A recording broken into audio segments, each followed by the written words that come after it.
जीवनामध्ये जेव्हा सगळे मार्ग बंद पडतात, एक वाक्य सांगतो, आपल्या सगळ्यांच्या जीवनात दुःख येते महाराज. कोण असा सर्व सुखी असा कोणीच नाहीये इथं.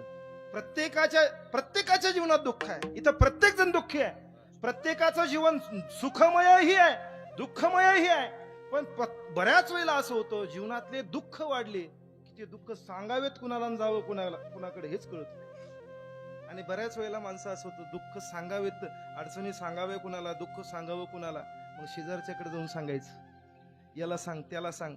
माणसाला असं वाटतं हा सोडेल दुःखातून, तो सोडेल दुःखातून. पण जीवनात एक वाक्य सांगतो, आपल्या जीवनात जर दुःख आलं ना महाराज, तर दुःख दोनच ठिकाणी व्यक्त करत जा, तिसरीकडे दुःख सांगूच नका.